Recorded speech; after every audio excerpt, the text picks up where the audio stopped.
One false signal, that's all it takes to turn the most advanced naval fleet on Earth into a liability. At 2:32 in the morning, somewhere in the tightest choke point on the planet, a single red dot appears on a radar screen aboard the USS Tripoli. It vanishes, then it comes back doubled, tripled, and suddenly an entire wall of contacts is charging straight at the ship. Within seconds, Iran announces to the world that they've struck the Tripoli and forced a retreat. The radar screen, which had been on fire moments before, goes completely blank.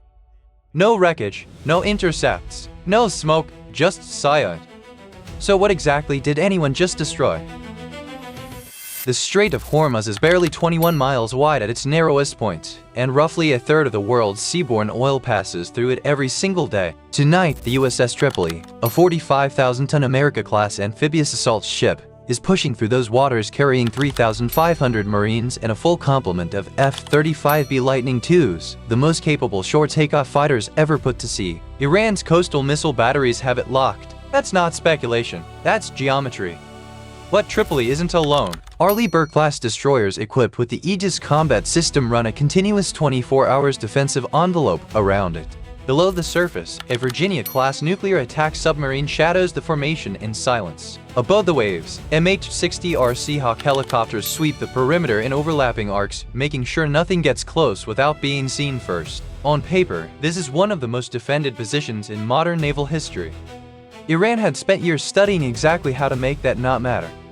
At 2:35 a.m. the IRGC activated what they were calling Operation True Promise 4, and the opening move had nothing to do with missiles. High-powered jammers at Bandar Abbas began flooding every U.S. frequency simultaneously, injecting hundreds of fake attack vectors directly into the Aegis radar picture. The screens didn't go dark, they went loud. Phantom contacts mimicking real missiles filled the displays, some of them tracking perfectly towards civilian oil tankers packed into the strait just miles away. This is the cruelest part of the trap. The Aegis system's automated defenses were a trigger pull away from launching interceptors into civilian shipping lanes. A single miscalculation, one automated response to a ghost signal, and the US Navy becomes the aggressor in its own incident. Iran didn't need to sink the Tripoli, they just needed America to do something catastrophic on camera. What the IRGC missed is that every jamming signal is also a beacon. Each transmission pinpointed the exact location of the radar towers broadcasting it. The architects of the illusion were simultaneously marking themselves for destruction. They just didn't know it yet. At 2:38 a.m. the drone swarm launched from the Iranian coastline. Pitch-black shot variants with radar cross-sections small enough to disappear into sea clutter. These weren't weapons in the traditional sense. They were noise designed to drag every sensor in the fleet toward the surface while something else crept forward in the dark. On the Tripoli's flight deck, F-35B engines tore apart the night air as pilots launched into an electronic fog so thick that standard radar was nearly useless. They switched to electro-optical targeting, thermal sensors that don't care about jamming, and started pulling targeting data from the Burke-class destroyers via the Link 16 network, stitching together a coherent picture from a dozen fragmented sources at once. It worked. AIM-120 Advanced Medium-Range Air-to-Air Missile cut through the dark in streaks of white heat, and the drones began falling into the sea in pieces. The relief on Tripoli's command deck was immediate, and that was exactly the point. At 2:45 a.m. the real attack began.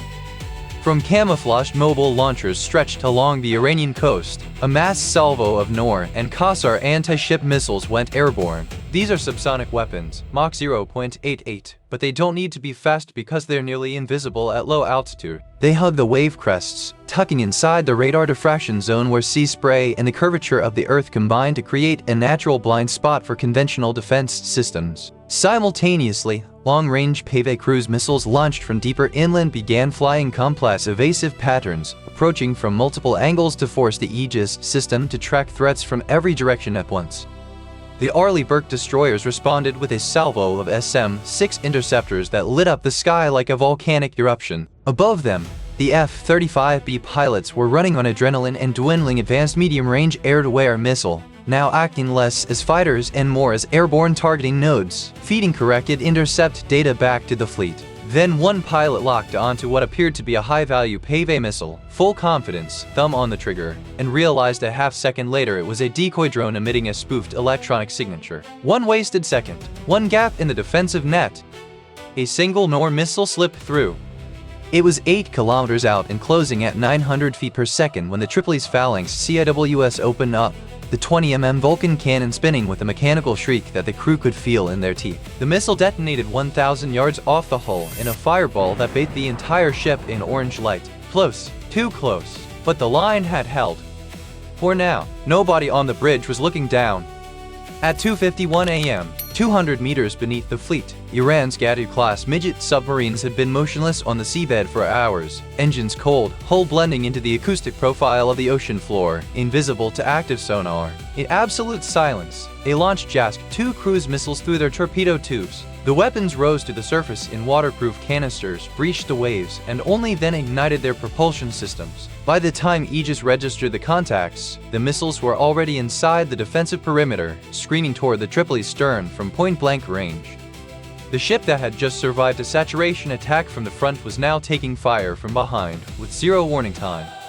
5 nautical miles away, the Virginia-class submarine had been listening. Its sonar array caught the distinctive metallic clank of a torpedo tube hatch opening on the seabed, one of the coldest, most specific sounds in underwater warfare. The Virginia maneuvered fast and put an Mk-48 advanced capability torpedo on an intercept vector. Above the surface, a Seahawk helicopter dropped a pattern of sonobuoys into the water, building an acoustic net that triangulated the Gadur's position with enough precision to make the outcome one-sided.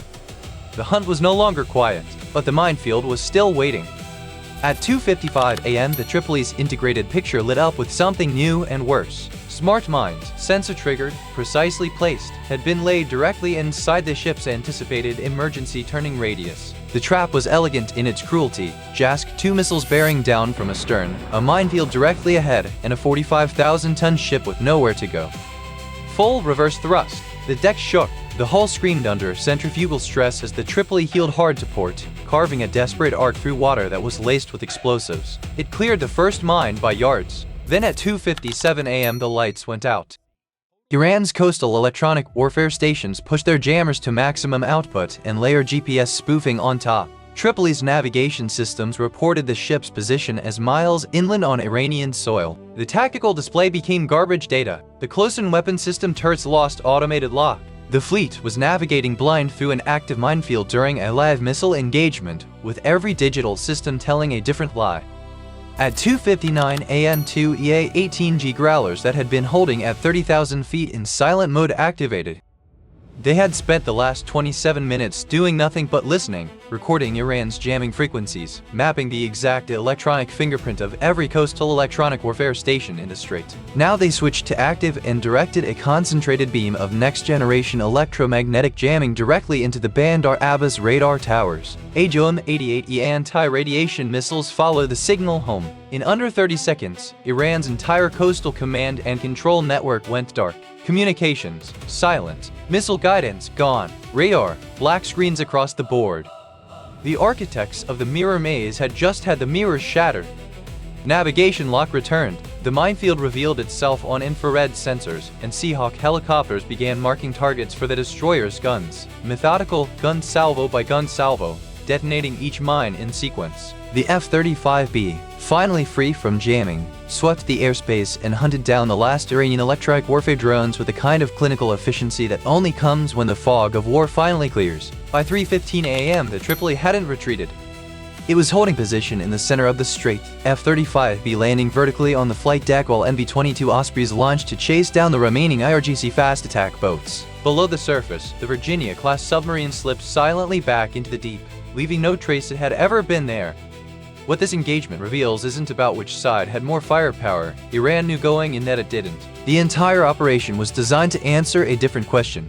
Could they overload American decision-making to the point of paralysis? For a few minutes, they came remarkably close. The electronic mirror maze nearly caused the fleet to fire on itself.